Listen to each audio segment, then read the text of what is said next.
Welcome to a very griefy episode of the We Are All Dying podcast, where I interview Jennifer Egleston about her book, Grief is Like a Tidal Wave, a book that is both for children and adults.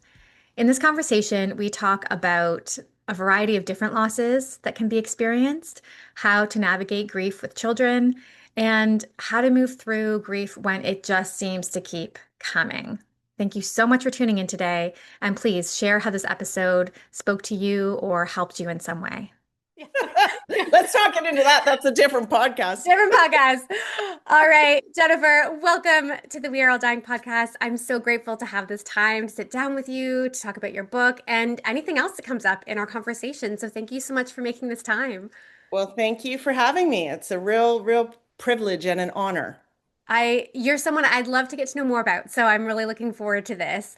We're going to start right at the beginning of your life. If Okay. you can remember the first experience you had with death as a child or a young person, when did death show up in your life?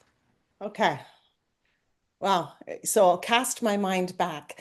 The one thing that I really remember was we could hop over the fence where I lived to go to the park, and my sister and I were doing that.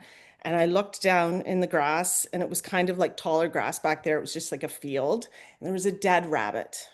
And that upset me enough because I'm an animal lover and always have been, and probably, even more connected to animals as a child. But the part that really upset me was that there was a footprint on it. Oh, And I remember, I feel like oh, I know it was awful. And I was maybe 6. And all I remember thinking was, first of all, the rabbit is no more. mm, But second of all, did somebody do that on purpose? yeah, And that was just, it was awful. I held on to it for a really long time. It just stuck with me and bothered me. I don't think I actually told anybody. I mean, my sister was there, but I don't think we really talked about it. And I just kind of yeah, just kept it. Um, but all these years later, I can still picture it. yeah, And I don't know that it was like the first time that I'd really thought about death. I don't know that I had really had a moment where I went, oh gosh, we're not all, going to be here forever. I don't think I ever really had that. I just kind of knew. But when I saw that, it was devastating, yeah. devastating. And for those reasons, like not only is it gone, but also did somebody do that on purpose? And then I started thinking, okay, did that happen after? Was it already, so I went through all these scenarios in my head and I don't even like to think about it even now. Yeah. What a sweet and sensitive soul you are. Yeah. Yeah. Maybe a little too sensitive. It's a hard way to be. Do you remember how adults talked about death when you were growing up? Was that something that, Well, yeah, I mean, any experiences that I had, like I remember one of my uncles passed away when I was quite young, but it was all just very like, Mhm. you know, uh, behind closed doors and that kind of thing. It wasn't really talked about. It really wasn't. And then I had another uncle that passed away when I was in like grade 6, I think it was. And again, it was just, you weren't, I don't remember feeling like being a part of that. So I think there was like a lot of protection around that. It just wasn't talked about. It just really wasn't. So then when you're faced with it for the very first time, like really, it's a lot to take. It's a real lot to take.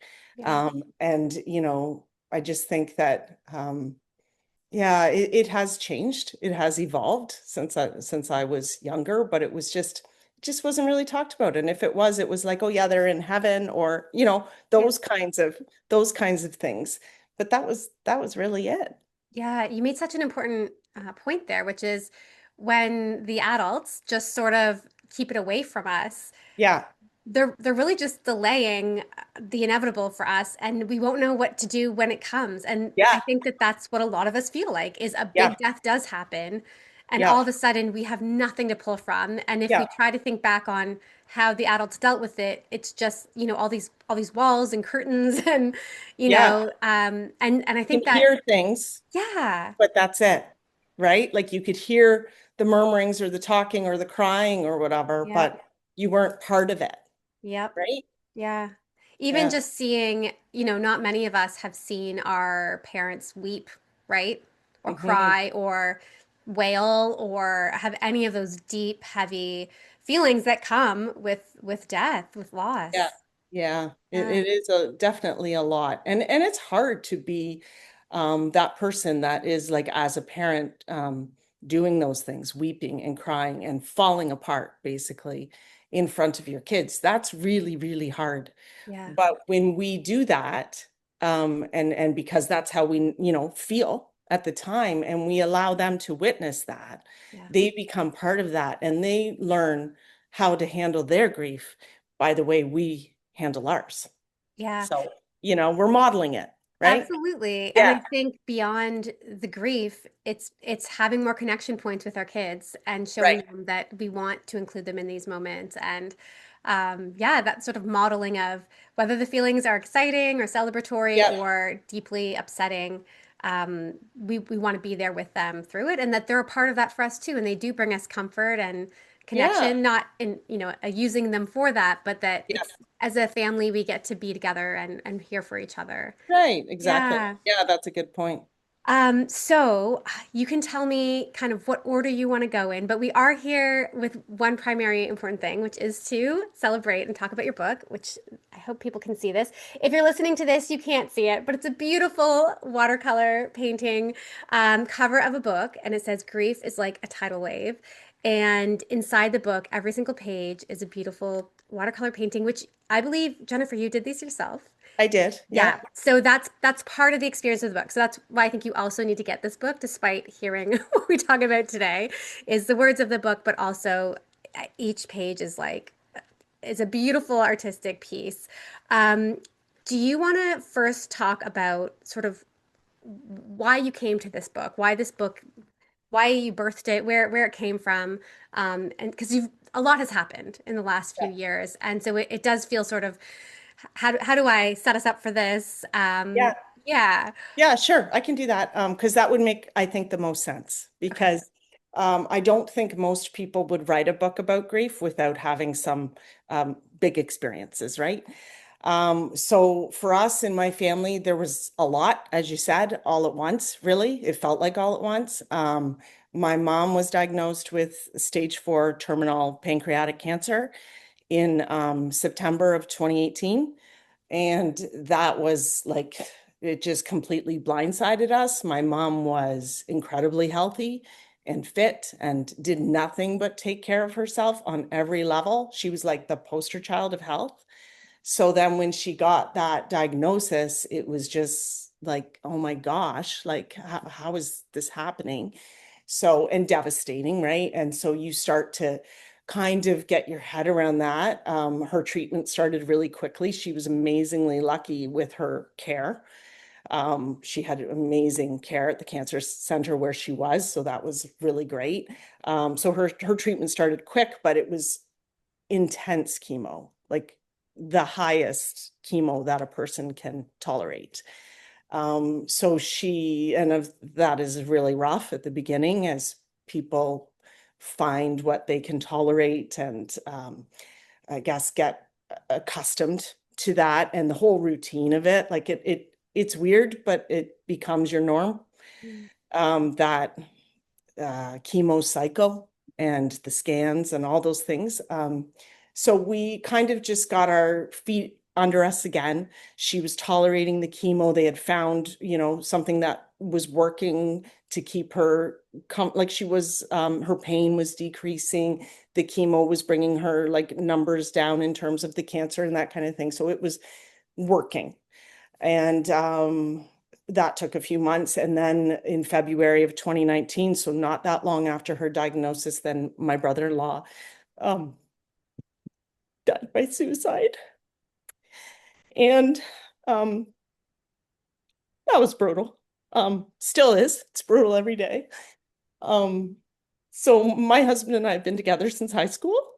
So our families are very connected. And so I'm trying really hard here not to cry, but it's so hard.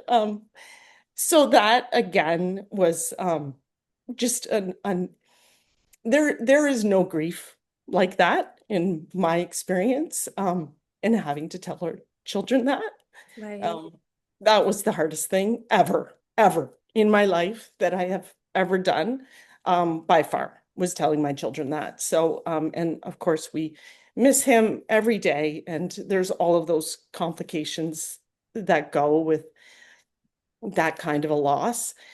And then shortly after that, my husband's grandmother passed away. So that was just later that summer of that same year, which, in the way that life you kind of expect it to go, that would have been a good first experience for my kids to have. But instead, it was not. That wasn't how it was. So we went to her funeral, and, I remember looking at these pictures with the family that was shrinking, and, now he's not there, she's not there. My mom is still constantly, dealing with what she's dealing in the background and all of that. And then not that long after that, my father-in-law was also diagnosed with cancer. And he passed away, the following year. And my mom, again, still going with all this chemo. And I'm back and forth to her place, and she didn't live here. And so I was away a lot and all of those things. So what happened was, it was just so hard. All of it was so hard. Yeah. Trying to help my kids through that is, it's anybody who's a parent knows that when your kids are suffering, you want to fix it. You want to do whatever you can to fix it. And I couldn't fix it. Like, there was nothing I could do to fix it. I'm just watching them in this grief and unable to do anything except talk to them and be there for them, and try to, give them something to hold on to, and at the same time dealing with my own grief and looking at my husband and my in-laws, whom I love dearly, and, we're all going through this. So I finally decided I was gonna write something. So I should preface that by saying that I've always written. I've never done anything with it.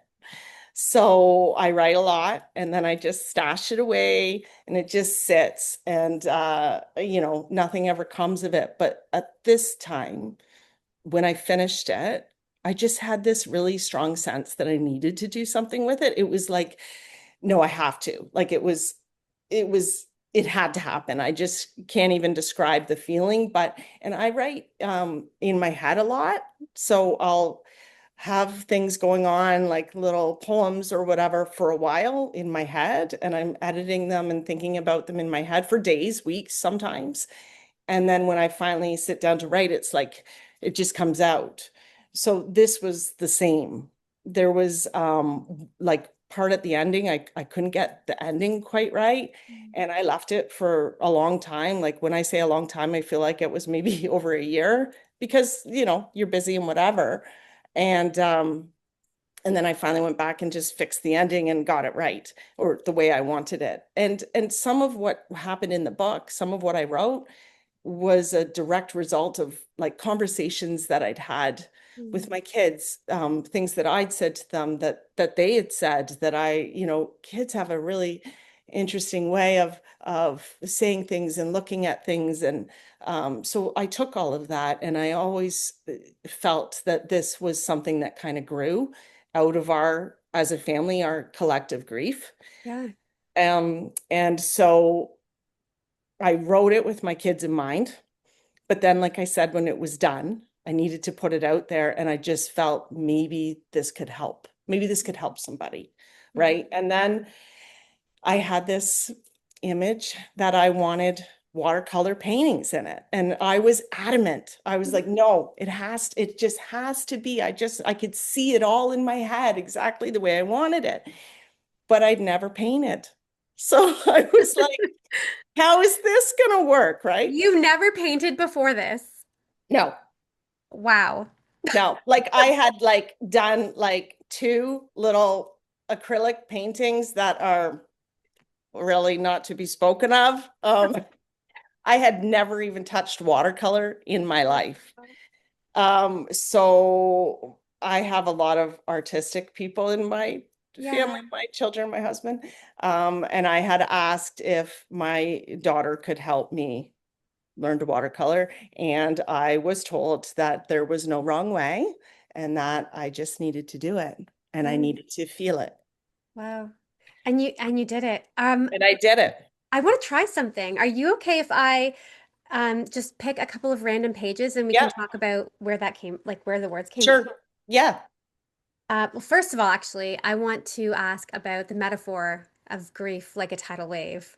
yeah, Can you speak to that for a moment? yeah. I mean, anybody who's known grief knows that that's exactly what it feels like. It's an overwhelming feeling of just being under. Mm, And it literally brings you to your knees hmm and you feel like you're fighting for air. And every time I felt like that, I just had this visual of a wave going right over me, not in a nice way. Like, and when I thought about the title, it came because that's what I had so often thought about. And I think that it is anybody who's ever seen my book who has, been through grief or are grieving, they get the title right away hmm because it is how it feels. And Yeah, I think that most people would agree with that. So, um, you know, I don't know. I just couldn't shake that feeling. The thing about grief is that you can be years from now, years from the time when your grief first starts, and those waves still come. yeah, And it can be just as debilitating as on the very first day. yeah, yeah. And that's just how it is. Absolutely. I really thought of just like having, your feet being swept out, right? Yes. Swept out from underneath you and Yeah. and not being able to sort of come back up before the next wave Yeah. pulls And you. you're trying to, like, I Yeah. just felt like you're trying to get to the surface, you're trying to get air and you can't. You just can't. You can't breathe. You can't do anything. You're just knocked down and it's just overwhelming. Yeah. Yeah. Okay. Okay. Um, let yourself feel it. Actually feel it. Yeah. That's from one of the pages. Yeah. I remember talking to my kids about that because we as a society, we like to push things down. We like to put them in boxes and tuck them away, and I'm not going to go there because it hurts too much. But if you don't actually feel it, it doesn't it doesn't go away when you just tuck it down or whatever you do with it. It doesn't go away. It just sits there waiting to come up again. And then Mhm. you keep doing that and you keep doing that, and it just grows into something that just becomes even more instead of doing this very painful thing of feeling it so that you can allow it to become part of you because it will become part of you. We don't get through grief. We mold it into something we can carry. It Yeah. becomes something that's manageable to carry on most days, at most times. But I don't think that happens without actually feeling it. And that is Mhm. so hard. And it is so hard to tell your kids that. Yeah. Do you Yeah. have some suggestions on accessing those feelings for people who maybe don't have experience with that, or it's just Yeah. where do it kind of feels like this dam that if you even like Yeah. let a little bit out, it's going to flood. Do you have some Yeah. suggestions on how people can start to kind of get a little bit of that out? So I find for me, because like I said, these waves can happen at any time, right? So when that happens to me, when something comes over and I'm like, you know, I try to allow myself the time to just sit with it. Yeah. So I'll just get quiet and I'll just sit and I'll think about whatever it is that's come to the surface. And in doing that, it can be very painful. Mhm. And that can affect, how you feel you're breathing, all of those things. But, knowing that, okay, I'm just remembering this, I'm here in this moment.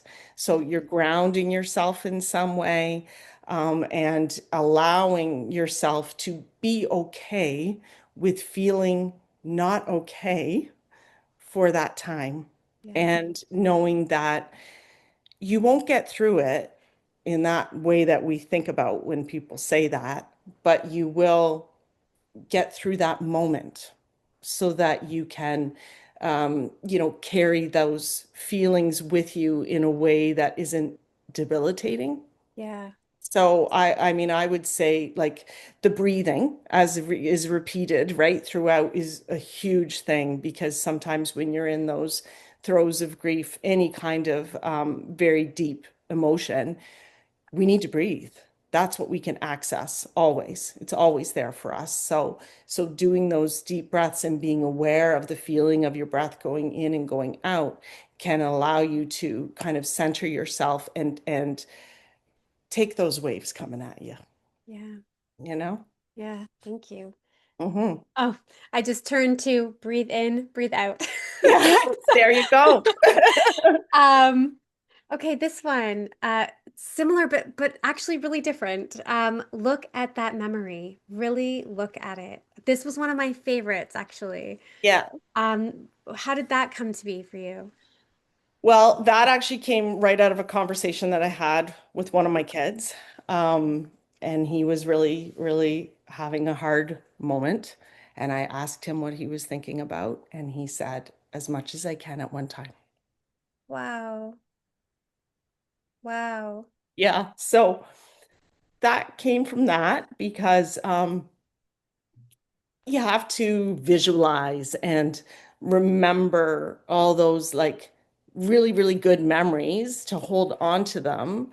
Yeah. Um, because there is that pain that they're gone, obviously, but there's all those wonderful moments that you have. And Yeah. so you need to hold on to that. And so in those hard moments, trying to remember something like really good can help because those aren't leaving. Those are going to stay with you, right? Yeah. So just like really remembering them and trying to remember all the detail. And I think in a way, that's another type of grounding, right? Because you're remembering, okay, what were they wearing? What was it like? So it brings you right into that memory so that you're immersed in it and it can help to ground you as well in the present, Yeah. if that Um, makes sense. yeah. Have you had fears around the experience your children have had through all of this? Yes, very much. But I also think that they are incredibly resilient. And I think that they have incredible empathy. And I think that they have developed and will continue to develop this ability to understand, to talk to people, to help people who might be going through similar things. And so, we did the best that we could and still do to model these, positive things. And so they've seen all the things that I've done with my book and that kind of thing. And they've seen how I've, gone on this journey that I would have never expected.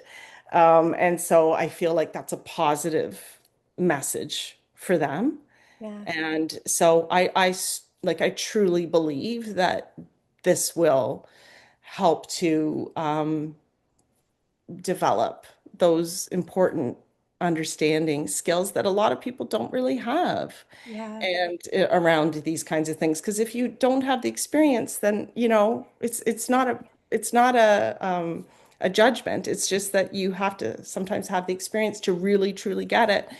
And I think that when we go through things that are difficult in our lives, part of what comes out of that is our ability to help somebody else when they find themselves in that experience. Mm-hmm. Yeah, So, which is why you you wrote know, this book. which is why I wrote the book. And for me, like when my mom was diagnosed with cancer, I had a friend who, her parents had had cancer, and she helped me so much because she understood and she could talk to me about it. And so similarly, now I have done that with other people. So I think all these difficult experiences that we have, you cannot believe it at the time, but there are things that come out of them that are positive, Yeah. right? You had some, beginning intentional things around the book and what you hoped it Yeah. would give people. Have there been some surprising things that have come from the experience? Yes, 100%. So when I wrote the book, I thought it was a kid's book, right? Right. And I'm a teacher, so I know kids. So I was like, yeah, this I'm writing this kids book, whatever. And I decided to self-publish as well. I don't know if I haven't touched on that. And the reason why is because I didn't know if a publisher would pick it up for one, but for two, I was so like, no, yeah, I'm adamant. It has to be this way, like the watercolor, like all of it. I just had this such a complete vision. I wasn't willing to give up any of that control.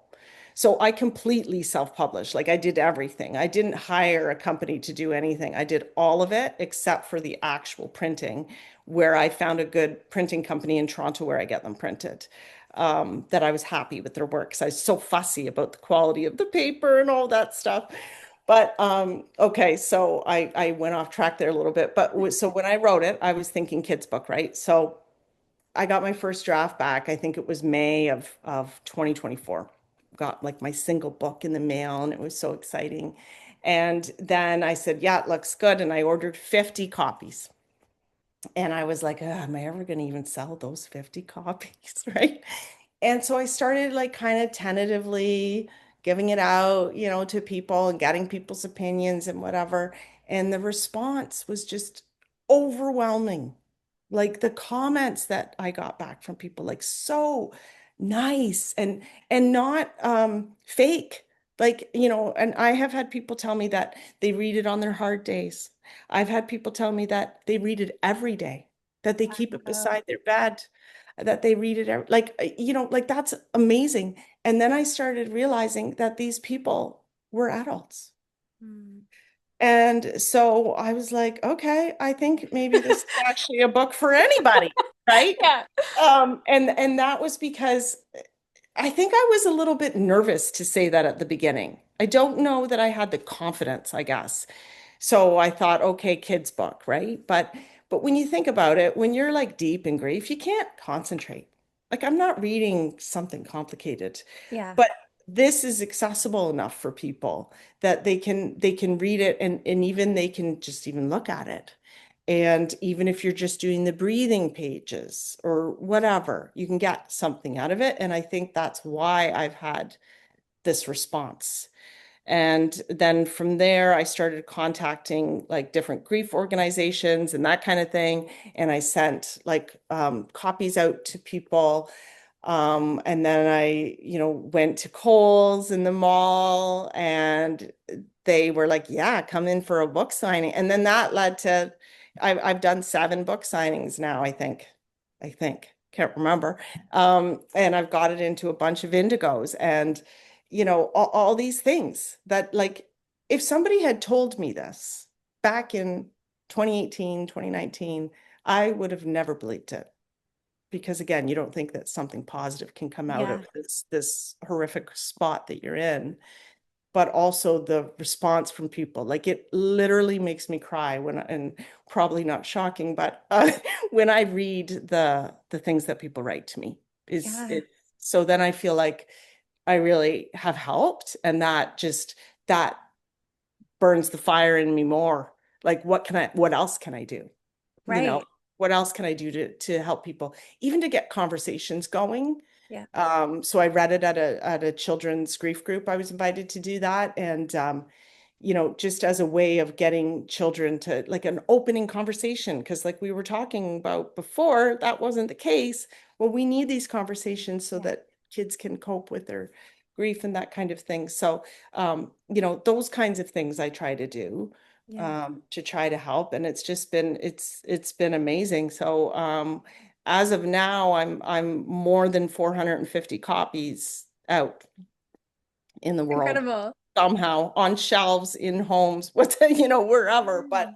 yeah, so and it just keeps going. Yeah. Yeah, and I mean, I had mentioned to you, when I read it, it felt to me like a meditation. And a friend of mine had just lost someone really important in their life, and so I had this idea to sort of read it to them. And Right. there's something about the book. Yeah, it's not a kid's book, but it could be a kid's book, but there's something about it that like makes you want to read it like a kid's book, like Mm. slowly, Yes. intentionally, right? Yes. When you read books to kids, you're not racing through it unless you That's want to go true. to And bed. you want to hold up the picture and right? Yeah, yeah. Yeah, yeah, you That's kind of true. You read it, you show it around, and so yeah, it's so intentional, and I love that. Are there other things that you would like to do beyond the book, now that you sort Oh of found yeah. yourself in this grief space? Yes, yes, and I have. But I nothing's quite finished. So so since the painting thing started, I paint all the time now. So yeah, I'm constantly painting. I love it. I Amazing. absolutely love painting. So that's good. So I want to definitely continue to do that. I've also been working on some other books. So I have a poetry book that is also dealing with grief and loss. It's I think it's quite difficult to read in terms of it's very sad. Um, but I'm in editing phase. And that's a really hard thing to do, edit your own poetry. Yeah. So I keep going to it and then leaving it, but I have all the poems ready, and so that'll probably be one again that I self-publish. And then I have a children's book that actually has nothing to do with grief, that is done and which I have sent off and am in the waiting time of we'll see if somebody wants to publish it. But if not, I'll self-publish. That's fine.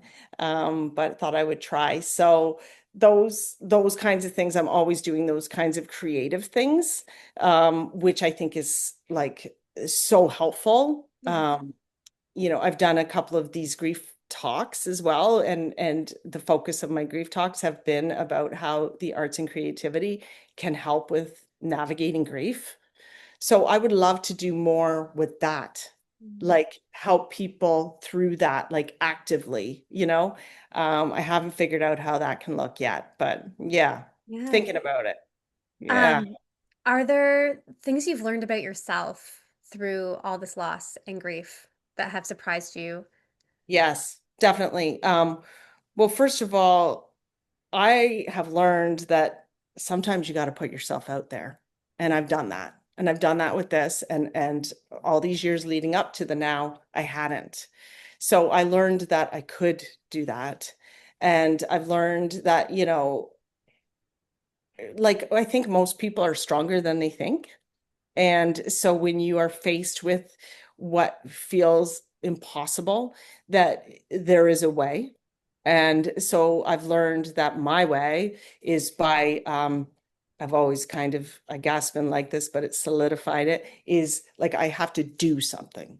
I'm like a doer or a fixer. You know what I mean? Like I have to do something. And so for me, this was my way through this grief was doing something and trying to help people in the meantime. So I guess I learned that like I'm capable of that and that, you know, we always have more in ourselves, I think, than we realize. Yeah. And like I said, if somebody had told me that this would be my journey, I would have never, ever believed them. And I would have never guessed it. But so it's been, something positive that has come out of so much sorrow. Yeah. Yeah. Oftentimes I think we can feel like we're doing grief wrong, like we judge Yeah. ourselves. Can you relate to that? And do you have any advice for anyone, whether they're going through that, maybe they're thinking back on the experience they had, or it's coming? Yeah. What can we do? What can we tell ourselves when we feel like we're really messing up this grief thing? Well, first of all, there's no wrong way and there's no right way. It's different for everybody. But I think the biggest thing is we need to be kind to ourselves and we need to allow ourselves some grace. It's incredibly difficult and you will not come out of it the same as you were before you went in. That's Good advice. Yep. not going to happen. Yep. So you have to accept it, as hard as that is, and embrace the new you that you are becoming because it can't be avoided. I don't think.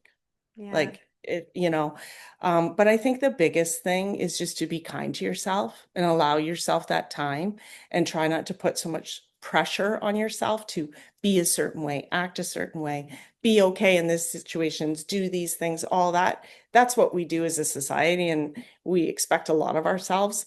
But we have to be okay with saying, no, I need to just do this in my own way, right? Yeah. Um, Before we go, I would love to know if you have some advice or ways in which these really horrific, sad, awful things have happened to you. How has it changed the way that you've lived your life? And what suggestions would you make for those of us still living on how to make the most of our time here? Yeah, well, that's a really good question. I've always been a person that I've always been appreciative of life, and the things that I have in my life, the people I have in my life, how fortunate I am. I've always been like that. But when you go through, these kinds of things, it makes you even more aware of that. In a way, it can actually be a painful awareness, if that makes sense, because you realize so much more how fleeting everything is. And that makes you want to hold on to everything that much tighter, which isn't always the answer. So I think I don't know. I think it's made me be even more aware of those fleeting times and how important they are, and knowing sometimes the things that we think are so important, that matter so much, they don't. So Yeah. we got to just be here right now and thinking about what really matters. And, for everybody, that'll be a little bit different. But for the most part, what matters is the people in our Yeah. lives, right? And the connections that we make and that love that we feel and that we give.